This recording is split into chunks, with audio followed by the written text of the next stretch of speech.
सुवर्ण अशा वातावरणात IAS परीक्षेत आपल्या गावची संघर्ष कन्या कुमारी सुजाता जाधव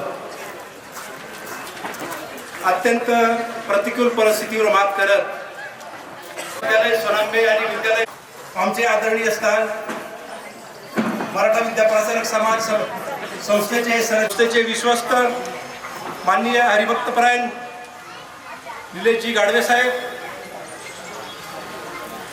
तसेच मराठा विद्याप्रसारक समाज संस्थेचे माजी संचालक आणि प्रत्येकाचा नामोल्लेख करणं अशक्य आहे. वेळ खूप आई सौ लीला जाधव यांनाही धन्यवाद देतो. खरे तर आपल्या सरकारला योग आहे. सुजाता वर्ग 1 ची अधिकारी होऊन आज लाल दिव्याची गाडीत बसणार आहे. तर तालुक्याचे आपल्या सर्वांच्या वतीनं हा सत्कार होत आहे.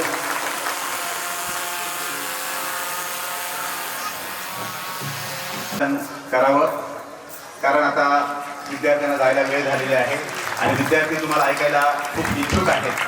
आपला प्रवास, आपला संघर्ष हा आमच्या विद्यार्थ्यांसाठी प्रेरणा. पंचकृषीतील हितचिंतक आणि माझ्या संघर्षात कायम सोबत असणारे माझे नातेवाईक व या महाराष्ट्राचं आणि भारताचं भविष्य म्हणजे तुम्ही विद्यार्थी मित्रमैत्रिणी, मी सुजाता तानाजी जाधव सर्वांना स्नेह नमस्कार करते. प्रथमतः मी सर्व गावकऱ्यांचे, शाळेचे क्षमा मागते, कारण जेव्हा MPSC मध्ये सिलेक्शन झालं मला खूप जणांनी सत्कारासाठी बोलवलं होतं, पण काही कारणास्तव मी येऊ शकले नाही आणि मनात एक जिद्द ठरवली होती, काही पण हो UPSC झाले तरच सोनंब्यात पाय ठेवणार. आणि तो दिवस 12 डिसेंबर 2024 रोजी उजाडला आणि आज सगळ्यांच्या आशीर्वादाने मी सत्कार स्वीकारत आहे. खूप आनंद होत आहे, कारण 5 वर्ष फक्त एका खोलीमध्ये राहून खूप सारा अभ्यास करून आणि आज हा सत्कार बघून खूप आनंद होतोय आणि वाटतंय की जे 5 वर्षाचे कष्ट होते ते वर्थ इट होते. मी असं काही मिळालं नाही. मी एक तुम्हाला साधं माझ्या आयुष्यातील प्रसंग सांगेल. अगदी लहानपणापासून कसं मी शिक्षणासाठी जिद्द ठेवली आणि त्यातून तुम्हाला थोडी जरी प्रेरणा मिळाली तरी आजचं माझं बोलणं सार्थक असेल.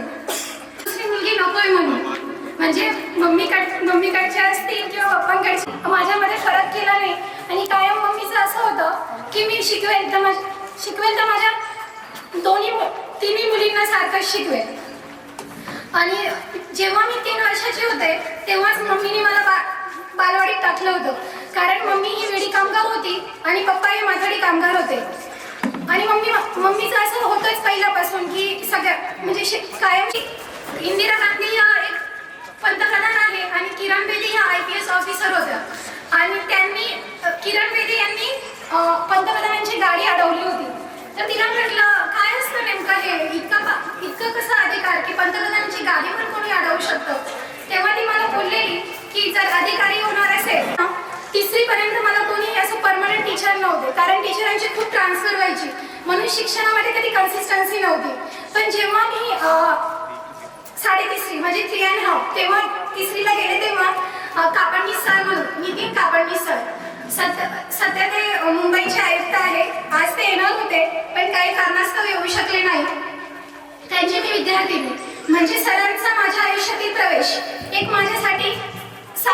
माझ्यासाठी वळण देणारा होता. जसं कुंभार मडक्याला घडवतो तसं सरांनी मला घडवलं आणि प्रत्येक क्षेत्रात असेल, अगदी वक्तृत्व स्पर्धा असेल, डान्स स्पर्धा असेल, प्रत्येक ठिकाणी सर माझ्यासोबत असायचे. आणि आता थोडक्यात मी जनता विद्यालय सोनांबे इथला प्रवास सांगतो. जनता विद्यालय सोनांबेमध्ये माझे 5 वर्ष म्हणजे सुवर्ण काळ होता.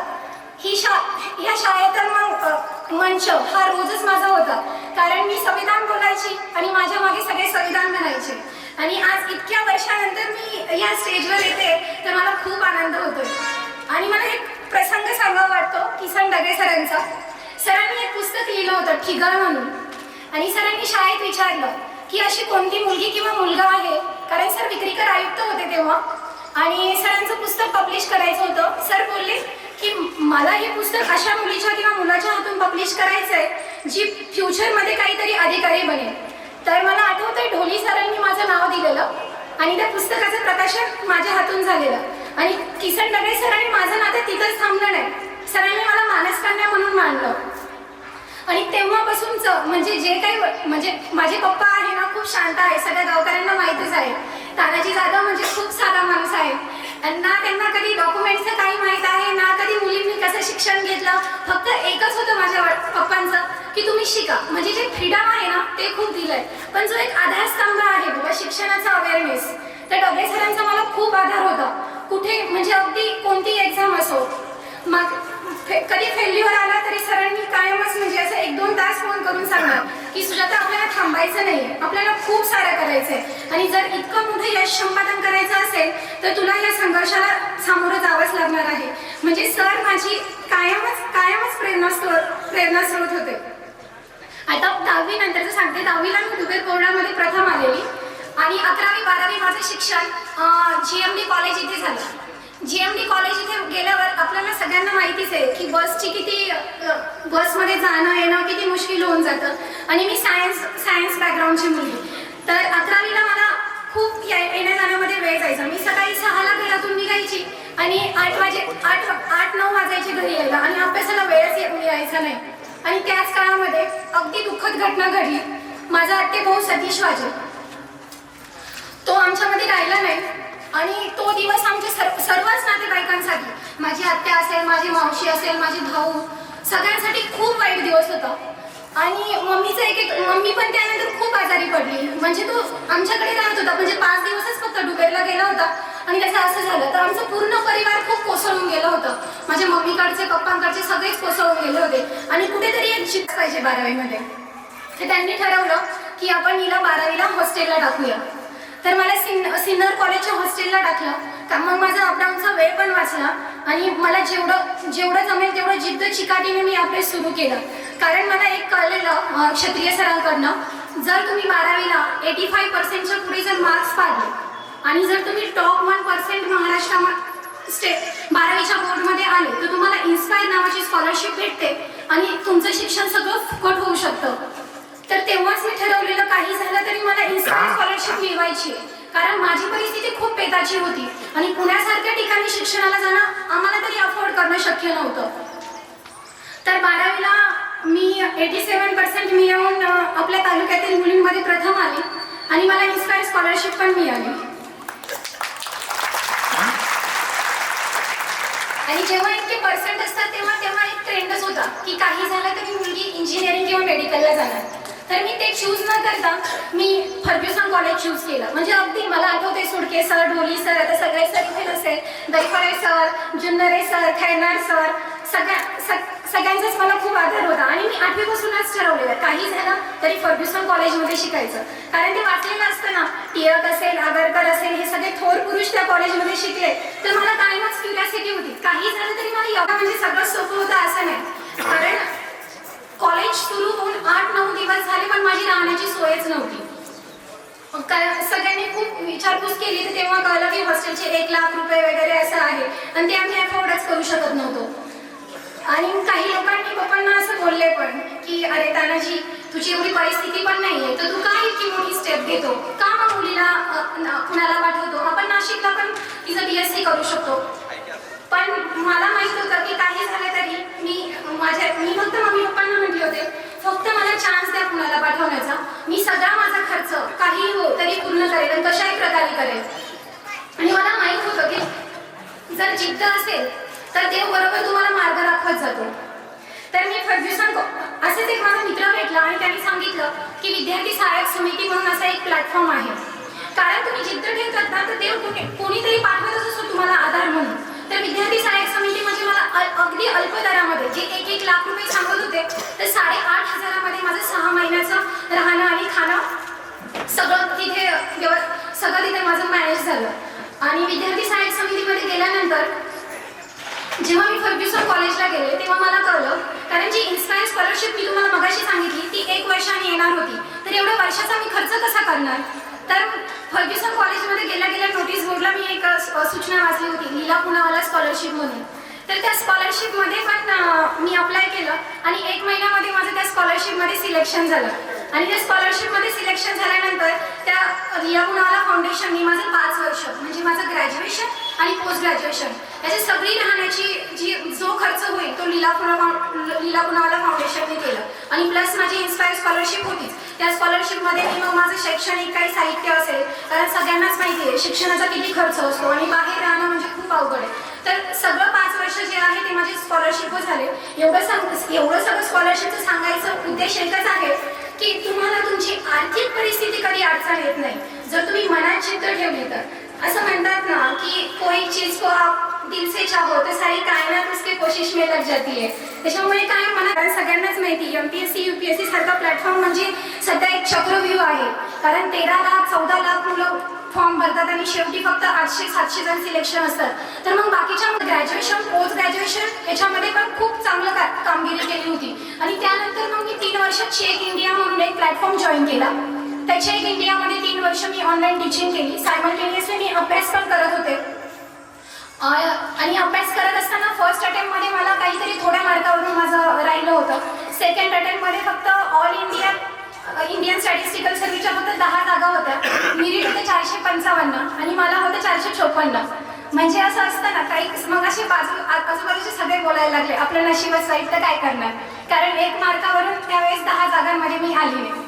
मग 2022चा दिवस 2022चा अटेम्प्ट आला. आता असं ठरवलं होतं की काही हो या अटेम्प्टमध्ये सिलेक्ट व्हायचं. आणि 2022च्या अटेम्प्टमध्ये इंटरव्ह्यूपर्यंत पोहोचले. इंटरव्ह्यू पण खूप छान गेलेला आणि असं सगळे इतके शुअर होते, माझे नातेवाईक सगळे शुअर होते की आता काही झालं तरी सोनीला यावेळेस पोस्ट मिळणारच. आणि मी पण स्वतःवर खूप कॉन्फिडंट होते कारण 3रा अटेम्प्ट आणि तेवढं अभ्यास झालेला पण होता. पण म्हणतात ना काही गोष्टी नाही मिळत तर टाळकेच झाली. 28 डिसेंबर 2022 म्हणजे मला इतकं वाईट वाटलं. लखनौची मुलगी आणि मी आमच्या दोघींमध्ये टाळकेच झाली. मला होते 535.37 मार्क, तिला होते 535.13 मार्क. पॉईंटमध्ये मार्क कमी होते पण तरी पण ते बोलले की आम्ही फ्रॅक्शन काउंट करत नाही, इंटिजरच काउंट करतो. आणि मग पुढे आम्हाला तर काही करायसारखं नव्हतंच. तेव्हा मनाशी ठरवलं याच्यापेक्षा काय वाईट होणार आहे नाही का. तर माझे काका आणि निवास काका मला बोलले होते अगं माई किती अभ्यास करणार तू, अजून किती कष्ट करणार. तेव्हा मी काकांना म्हटले होते काका तुमचा पावसामध्ये जेव्हा द्राक्षाचा बाग जातो, कारण त्यावेळेस काकांचा द्राक्षाचा बाग पण गेला होता, तरी तुम्ही सेम यानी जर तुम्ही उभे राहत असेल तर मला तर घरात बसून अभ्यास करायचा आहे, तर मी का अभ्यास करू शकत नाही. आणि मी म्हटलं की याच्यापेक्षा अजून आयुष्यात वाईटच काय होणार आहे. जर तोंडातला घास गेलाय आपला तर याच्यापेक्षा अजून आयुष्यात काय वाईट होऊ शकतं. तर परत 2024च्या अटेम्प्टची तयारी केली आणि 2024ला याच्यापेक्षा खूप वाईट झालं. 2024मध्ये 24 ऑगस्ट 2023 मेन्सचा रिझल्ट आला आणि मेन्सचा रिझल्ट आला आणि मला कळलं की माझं इंटरव्ह्यूसाठी सिलेक्शनच झालं नाही. जी मुलगी मागच्या वेळेस इंटरव्ह्यू देऊन आली आहे त्या मुलीचं परत इंटरव्ह्यूसाठी नावच नाही. हे इतकं वाईट होतं. आणि इतकं वाईट का होतं कारण 24 ऑगस्ट 2023 माझी आजी चंद्रभागाबाई निवृत्ती जाधव हिचं 1:30 वाजता निधन झालं. आणि आम्हाला सगळ्यांना इतकं आमच्या फॅमिलीवर खूप दुःखाचा डोंगर कोसळला होता. माझी आजी वाढली आणि 15 मिनिटात रिझल्ट आला आणि 15 मिनिटात रिझल्ट आला आणि कळलं की माझं नाव नाही. आता हे दोन्ही दुःख कसे मॅनेज करणार आणि घरच्यांना तर कोणालाच सांगू शकत नाही ना, डोळ्यात पाणी आणू शकते. आणि मम्मीचं सारखं असायचं कारण रिझल्ट हा शक्यतो मेन्सचा 24 ऑगस्ट 23 ऑगस्ट असंच असतो का UPSCचं सगळं कन्फर्म असतं या डेटला येणार म्हणून. तर मम्मी म्हणायची काय गं सोनी अजून रिझल्ट का नाही आला. पण माझी दाजी माझी दीदी गौरव सिद्धू सगळ्यांनी इतकं सांभाळून घेतलं की त्यांना कळून पण दिलं नाही की रिझल्ट आलाय म्हणून. आणि हे कायम सांगायचं. तेव्हा नेमकं मनोज जरांगे पाटील यांचं हे चालू होतं आंदोलन चालू होतं.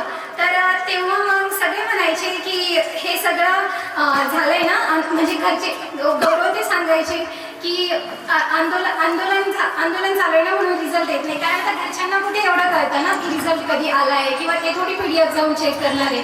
पण त्यांच्या मनाच्या समाधानासाठी आम्ही खोटं बोललो आणि तेव्हा खोटं बोलणं गरजेचं होते कारण दोन्ही दुःख सांभाळणं हे घरच्यांसाठी हे शक्य नव्हतं. मग नंतर परत मी परत हे केलं आणि मग माझी दाजी माझी दीदी यांनी सगळ्यांनी ठरवलं की आता आपण एकत्र राहायचं. तर माझा भाऊ म्हणजे गौरव माझा आधारस्तंभ. मला असं वाटतं की मी फक्त एक अभ्यास करत होते, पण ही सगळी सेना माझ्या मागे होती. म्हणजे माझे नातेवाईक असेल, माझ्या आत्या, माझे मामा, माझे मावशी, माझे काका, माझे आत्ते भाऊ, माझे मावस भाऊ, सगळेच माझ्या पाठीशी होते. त्यांनी कधीच माझ्यावर डाऊट घेतला नाही. जरी 22चा रिझल्ट आला नाही तरी पण त्यांनी कधीच माझ्यावर डाऊट घेतला नाही. ते कायम म्हणायचे, सोनी तू करशीलच आणि तू याच्यासाठी बनली आहे. आणि कदाचित याच मोरल सपोर्टमुळे मी पुढे शिक्षण घेऊ शकले किंवा मग पुढे तयारी करू शकले आणि आता तुमच्या समोर आहे इंडियन स्टॅटिस्टिकल ऑफिसर म्हणून. आणि मला एक फक्त क्षत्रिय सर इतक्यातच आले, क्षत्रिय सरांचं सांगावं असं वाटतं की इन्स्पायर स्कॉलरशिप जी बोलली त्याच्यामागे क्षत्रिय सरांचं खूप मोठं योगदान आहे. मला आठवतं की 11वी 12वीला मी क्लासचे काहीतरी फक्त 2 म्हणजे एकदम मिनिमल फी भरलेली आणि मला नंतर फी भरायला सुद्धा पैसे नव्हते. मी सरांना बोलले की सर मी क्लास सोडते.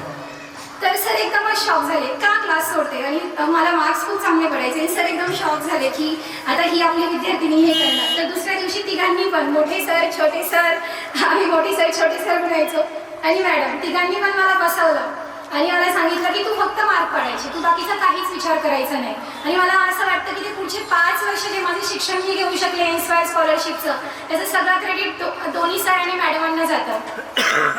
आणि अजून फक्त मला एक माझ्या आजीचा किस्सा सांगायचा आहे. आपण म्हणतो की म्हणजे मला 2 मुलं आहेत आणि ह्या 8 मुलांचं सांभाळ तिने एकटीने म्हणजे बाबा खूप लवकर गेले आणि बाबा खूप शांत होते. सगळा संघर्ष तिने स्वतः केला आणि 8 मुलांना चांगलं म्हणजे सगळ्यांचे चांगले लग्न, सगळ्या नातवांचं सगळं. आणि तिची खूप इच्छा होती, म्हणजे असं असतं ना की बाबा मला माझ्या नातीचं लग्न बघायचं आहे म्हणून. मला आठवत आहे अमोल भाऊचं लग्न होतं, माझा आत्ते भाऊ. त्या लग्नामध्ये मी साडी वगैरे घालून तिच्या समोर गेले आणि तिला म्हटलं आई मी कशी दिसते ग. आई म्हटली की मला तुला असं या साडीमध्ये वगैरे असं नाही बघायचंय, मला तुला अधिकारीच्या ड्रेसमध्ये बघायचंय. आणि खरंच ती जिथे असेल तिला खूप आनंद झाला असेल की माझी सोनी आज अधिकारी झाली म्हणून. मला एवढ्यातून हेच सांगायचं आहे की मुलांनी जिद्द चिकाटी ठेवली पाहिजे आणि पालकांनी त्यांना साथ दिली पाहिजे आणि ह्या देशाचं भविष्य खरंच उज्ज्वल होईल. शेवटी जाताना एकच म्हणेन की माझ्या आनंदाला तुम्ही माझ्या आनंदापेक्षाही जास्त आनंद मानून सेलिब्रेशन केलं त्याबद्दल खूप सारे धन्यवाद. जनता विद्यालय सोनांबेचा खूप सारा धन्यवाद. आणि शेवटी फक्त एकच सांगेल की संघर्ष हा प्रत्येकाच्या आयुष्यात असतो, मग तो शेतकरी असो किंवा मग तो अभ्यास करणारा असो किंवा नोकरी करणारा असो, प्रत्येक ठिकाणी संघर्ष असणारच आहे. तर प्रत्येकाने विद्यार्थ्यांनी पण एक वाक्य लक्षात ठेवलं पाहिजे, क्या हार में क्या जीत में, किंचित नहीं भयभीत में, संघर्ष पथ पर जो मिले यह भी सही वह भी सही. धन्यवाद. एक महत्त्वाचा सल्ला तिनं महाराष्ट्रातल्या या तरुणांना दिला. यानंतर आमची विद्यालयाची माजी विद्यार्थिनी आरती शिंदे या ठिकाणी उपस्थित आहे, तिची सत्कार करावा. सकाराबाई शिंदे कृपया.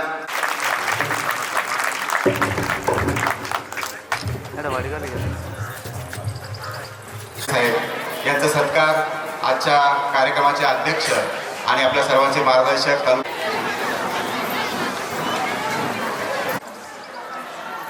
यानंतर कार्यक्रमाचे अध्यक्ष कृष्णाजी भगत साहेब यांचा सत्कार शालेय समितीचे अध्यक्ष नंदू पाटील पवार यांनी करावा. उपस्थित असलेल्या संगमनेरच्या माजी नगराध्यक्षा दुर्गाताई तांबे यांचाही सत्कार नंदू पाटील म्हणून या संघर्ष करण्याचे कौतुक करण्यासाठी आलेले आहेत.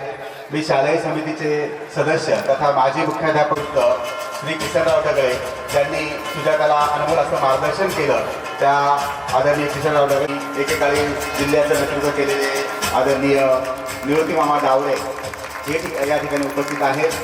आदरणीय हेमंत नाना वाजे या ठिकाणी उपस्थित आहेत. मी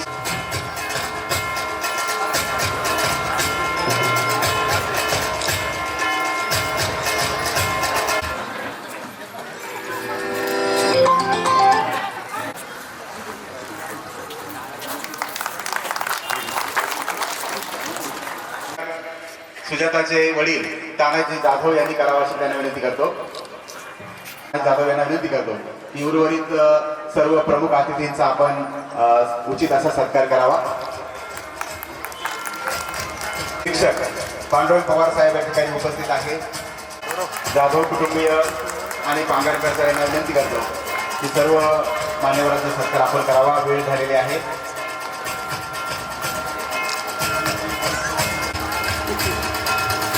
आज कुमारी सुजाता जाधव, आदरणीय ॲडव्होकेट नितीनजी ठाकरे साहेब, त्याचप्रमाणे मंचावरील सर्व मान्यवर, सर्वांचा नाव उल्लेख करत नाही, सर्व मंचावरील मान्यवर, त्याचप्रमाणे उपस्थित असणारे सर्व ग्रामस्थ, विविध संस्थांचे पदाधिकारी, सुजाताचे नातेवाईक, त्यांच्या सर्व घरची कंपनी, घरची मंडळी, या सर्वांचं मी जनता विद्यालय सोनांब्याच्या वतीने या ठिकाणी हार्दिक स्वागत करतो, सुस्वागतम. हे जनता विद्यालय या यशाच्या शिखरापर्यंत या विद्यार्थ्यांनी पोहोचवलेलं आहे आणि यामध्ये मी सुजाताला या आमच्या शाळेला संधी उपलब्ध करून दिली. सुजाताला अभ्यास केला आणि अभ्यास केला म्हणून ती एवढ्या मोठ्या ऑफिसर पदावर त्या ठिकाणी पोहोचली. याचा नक्कीच आमच्या सर्व शालेय परिवार, विद्यार्थी, सर्व आमचे शिक्षक बंधू भगिनी, शिक्षकेतर कर्मचारी या सर्वांना रास्त अभिमान आहे. आणि म्हणून मी पुन्हा एकदा सुजाताला तिच्या अधिकारी घडवला, एक आपल्या परिसरातील पहिली महिला अधिकारी घडवण्याचं काम या दाम्पत्याने केलेलं आहे. आधी तर खरोखर यांनी प्रपंच नेटका केलेला आहे. तुटपुंजा शेतीच्या उत्पन्नावर कधी कंपनीत काम करून बिड्या बांधून या दाम्पत्याने या फाटका हा वैयक्तिक सत्कार नंतर होतील, हे संस्था सत्कार होते. कृपया आता वैयक्तिक सत्कार कोणी करण्यासाठी येऊ नये, पाहुण्याला उशीर होते. समाज संस्था सांस्कृतिक महोत्सव संपन्न झाला आणि तालुक्यामध्ये प्रथम क्रमांक आपण समूह नृत्यामध्ये मिळवलेला आहे. यामध्ये जनता विद्यालय सोनांब्याचा आपला नाट्यचमू आहे, त्यांनी प्रथम क्रमांक मिळवलेला आहे. ऑफ इंडिया या क्लास 1 ऑफिसर पदावर आपली नियुक्ती झाली. या उत्तुंग यशाबद्दल आपले मनपूर्वक खूप खूप अभिनंदन. आपले हे यश आम्हा सोनांबेकरांसाठी अत्यंत अभिमानास्पद आहे. या अभूतपूर्व यशामुळे आमच्या गावाचे नाव देश पातळीवर कीर्तिमान झाले आहे. आपल्या या नेत्रदीपक यशाबद्दल हे सन्मानपत्र आज आपणास समारंभपूर्वक प्रदान करताना आम्हाला विशेष आनंद होत आहे. पुनश्च एक वार आपले हार्दिक अभिनंदन आणि गौरव. आदरणीय शिवाजी अप्पा गडाख हे खास निफाडून आलेले आहेत. मी त्यांना विनंती करतो की त्यांनी आपलं मनोगत उच्चांक असा त्यांनी प्राप्त केला, कर्तव्य बजावलं आणि त्याच्यामध्ये सोनगाव येथे त्यांचे काका आहेत आणि त्या आमच्या निफाड तालुक्याच्या वतीने पण मी उंचावर जाऊन आपला शिखर गाठत आहे. आज ह्या मुलीने अतिशय नाव लवकर वाढवलं. कुटुंबाची परिस्थिती अशी बेताची असली तरी पण त्या मुलीने उपस्थित झालात, त्यांनी स्टेजवरती विराजमान व्हावं ही मी त्यांना विनंती करतो. या यशाचं कौतुक खरं म्हणजे अनेक मुलं परीक्षा पास होत असतील. एखाद्या अधिकाऱ्याची मुलगी अधिकारी झाली, एखाद्या धनाढ्य माणसाची मुलगी अधिकारी झाली तर आपण समजू शकतो. परंतु आपल्या एखाद्या सामान्य शेतकरी बांधवाची, आपल्या विड्यांचं काम करून आपल्या कुटुंबाचं पालन पोषण करणाऱ्या एका आईची मुलगी ज्यावेळेस एवढं मोठं यश मिळवते, बांधवांनो, हे यश खऱ्या अर्थानं त्याचं जितकं कौतुक करावं ते थोडं आहे. सुजाताताईनं नव्या पिढीला एक प्रेरणा मिळावी असं हे सुजाताताईचं सगळी वाटचाल आपण बघितली तर आपल्याला त्या ठिकाणी दिसते. खरं म्हणजे आपल्या तालुक्यामध्ये रवींद्र खताळे असतील, त्या ठिकाणी भरत आंधळे असतील, महेंद्र पंडित असतील. महाराष्ट्र धर्म राहिला काही तुम्हा कारणे, अखंड हिंदुस्थानाचा चंद्र तारकांनी ओवाळावं असं हे गावामध्ये आज आपण या ठिकाणी सर्वजण उपस्थित राहिलात त्याबद्दल आपले स्वागत. शाळेबद्दल बोलायचं झालं, जनता विद्यालय सोनांबे शाळा असावी शाळेसारखी, नकोच नुसत्या भिंती, तिथे असावा प्रेम जिव्हाळा अन गुरु शिष्यांची नाती. असं आयुष्यभर गुरु शिष्यांची नाती जपणारं हे आपलं जनता विद्यालय सोनांबे. मराठा विद्याप्रसारक समाजाची एक महत्वाची शाखा. आज मराठा विद्याप्रसारक समाजाचे सरचिटणीस सर्व मान्यवर हे या ठिकाणी उपस्थित आहे. मराठा विद्याप्रसारक समाजाची स्थापना आपल्या सर्व कर्मवीरांनी खूप मेहनतीनं केली होती. सरचिटणीस साहेब, त्या कर्मवीरांची ती तपश्चर्या वाया गेली नाहीये, हलके हलके ती सफल झालीये. ज्योतीने ज्योत पेटत गेली, शिक्षणाची आवश्यकता अवघ्या समाजाला जाणवू लागली. निस्वार्थ मदतीने हातही पुढे आले आणि त्या छोट्याशा रोपट्याचं रूपांतरण आज एका विशाल वटवृक्षात झालंय. आणि ते विशाल वटवृक्ष म्हणजेच मराठा विद्याप्रसारक समाज आणि त्या वटवृक्षाची सर्वात महत्वाची फांदी म्हणजेच आपलं हे जनता विद्यालय सोनांबे. आणि याच विद्यालयाची माजी विद्यार्थिनी सुजाता जाधव हिनं या विद्यालयाचं नाव आज तालुका, जिल्हा, राज्य आणि देशापर्यंत पोहोचवलं. तिच्याबद्दल बोलायचं झालं तर माय बाप हो, काही माणसांचं आयुष्य हे विलक्षण असतं. ही माणसं आपली कर्तृत्व, नेतृत्व, जिद्द, मेहनत या सर्वांच्या जोरावरती आपलं उत्तुंग शिखर गाठत असतात. शब्दांनाही कोडं पडावी अशी ही माणसं असतात, पण आपलं भाग्य असतं की ही माणसं आपली असतात. अशी आमची बहीण सुजाता तानाजी जाधव. आम्ही खूप भाग्यवान आहोत की माई, तू आमच्या कुटुंबामध्ये जन्म घेतला. अतिशय प्रतिकूल परिस्थिती. वडिलांचं बघितलं तर वडील हमाल काम करून आणि शेती करून त्यांनी आपला संसार पूर्ण केला. आईचं तर आई शेती काम, विडी कामगार आणि शिवणकाम या तीनही गोष्टी करून त्यांनी तिघांचंही शिक्षण पूर्ण केलं आणि समाजापुढे एक आदर्श दाखवून दिला. आणि आम्ही तीनही भावंड लहानपणापासून तुम्हाला सांगतो, जेव्हापासून बालवाडी पहिलीमध्ये असेल तेव्हापासून या गावामध्ये गल्ल्या गल्ल्यांमध्ये तीनही भावंड भाजी विकायचो. तर 12वी पर्यंत जाईपर्यंत सोनांबे आणि सिन्नर या ठिकाणी भाजी विकायचो. आज आनंद या गोष्टीचा होतोय की ज्या गल्ल्या गल्ल्यांमध्ये ती सुद्धा IT इंजिनियर आहे आणि सुजाताने तर या ठिकाणी MSc स्टॅटिस्टिक्स केलं आणि आता APSC परीक्षा सुरुवातीला पास झाली, आता UPSC परीक्षा पास झाली. हे करत असताना 3-4 वेळा त्याला अटेम्प्ट द्यावे लागले. आणि सगळ्यात आनंदाची गोष्ट अशी की हे पद मिळाल्यानंतर सुद्धा ते शांत बसलेले नाही. अजूनही तिने 4 पद परीक्षा दिलेल्या आहेत आणि त्याचा रिझल्ट येणं अजून बाकी आहे. कदाचित फेब्रुवारी महिन्यामध्ये तिचा दुसरा UPSCचा रिझल्ट होण्याची शक्यता आहे. अशा प्रकारे अतिशय जिद्द आणि मेहनत हे 2 गुण तिच्याकडे असल्यामुळे चिकाटीने तिने आपला जो काही अभ्यास आहे तो सोडला नाही. सर्व विद्यार्थ्यांना अतिशय मोठा आदर्श आहे आणि पालकांना सुद्धा हा मोठा आदर्श आहे की आपल्या मुलाने डॉक्टर, इंजिनियर व्हावं असं आपले सगळे पालकांचं स्वप्न असतं. परंतु त्याहीपेक्षा मोठ्या मोठ्या संधी या ठिकाणी जीवनामध्ये असतात आणि त्या संधी घ्यायला आपण शिकलं पाहिजे. आपल्या विद्यार्थ्यांना चांगलं प्रोत्साहन दिलं पाहिजे. या शाळेचे मुख्याध्यापकांना, त्या तत्कालीन शिक्षकांना, त्याचप्रमाणे आपले GMD कॉलेजमधले सर्व प्राध्यापकांनाही मी धन्यवाद देईल की त्यांनी या मुलीमधले गुण हेरून तिला जे काही प्रोत्साहन दिलं. खऱ्या अर्थाने ग्रामीण भागातल्या मुलांमध्ये खूप हुशारी आहे, खूप टॅलेंट आहे, परंतु त्यांना कोणीतरी मार्गदर्शन करण्याची गरज असते आणि ते मार्गदर्शन त्यांनी जर आपण चांगल्या पद्धतीने केलं, हे मुलं पुढे चमकल्याशिवाय राहत नाही. आणि त्याचं एक चांगलं उदाहरण म्हणून आपण या ठिकाणी सुजाताच्या यशाकडे बघितलं पाहिजे. मगाशी आपण आरतीचं सुद्धा या ठिकाणी सत्कार केला, तिने सुद्धा खूप छान असं यश संपादन केले. या दोघींचंही मी मनापासून अभिनंदन करतो. खूप चांगलं यश या ठिकाणी मिळालं, त्यामुळे आमच्या संस्थाचालकांना सुद्धा अतिशय आनंद झालेला आहे. खऱ्या अर्थाने प्रत्येकाला संधी मिळत नाही, संधी मिळवावी लागते आणि ते काम तिने खूप छान पद्धतीने केलेलं आहे. आता सांगितलं की तिने स्टॅटिस्टिक्स विषय घेतला आणि हे यश मिळवलेलं आहे. मी सुद्धा, मला BSc ला स्टॅटिस्टिक्स विषय होता, पण आम्हाला एवढं यश मिळालेलं नाही. आणि ती जशी या विद्यालयामध्ये 10वीला पहिली आली तसं मी मराठा हायस्कूलमध्ये पहिला आलो होतो. परंतु नंतर जी काही चिकाटी ठेवायला पाहिजे ती आमच्याकडनं राहिली नाही, त्यामुळे आम्ही वेगळ्या क्षेत्रामध्ये गेलो. पण खऱ्या अर्थाने आत्ताच्या धकाधकीच्या आणि या जीवनामध्ये जो विद्यार्थी स्पर्धा परीक्षांमध्ये चांगलं यश संपादन करतो त्यालाच पुढचं आयुष्य हे अतिशय चांगलं मिळणार असतं.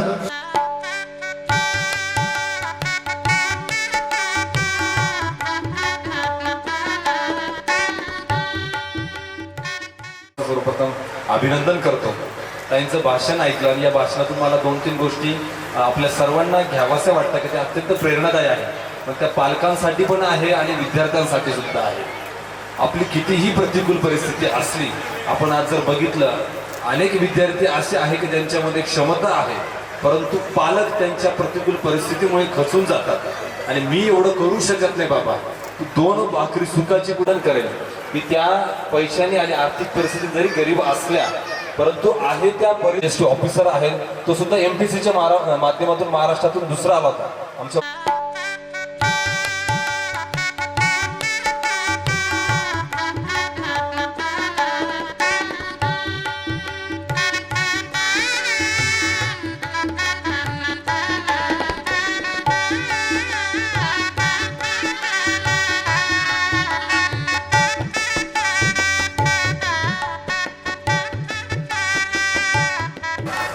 वारजे माळवाड्यामध्ये त्या राहत असताना मग या ठिकाणी मिळवलेलं आहे.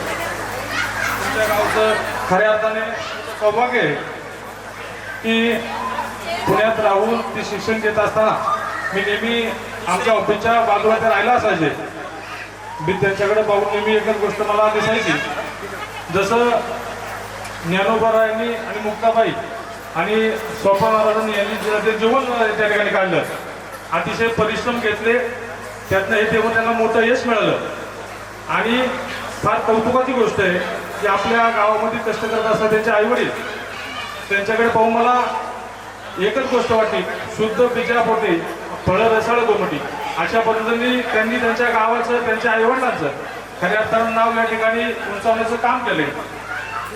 मी व सर्व वारजेमावडी पुणेकरांच्या रमेश भाऊ मित्र परिवाराच्या वतीनं त्यांना मी मनपूर्वक शुभेच्छा देतो. त्यांच्या भावी वाटचालीस मी या ठिकाणी शुभेच्छा देतो.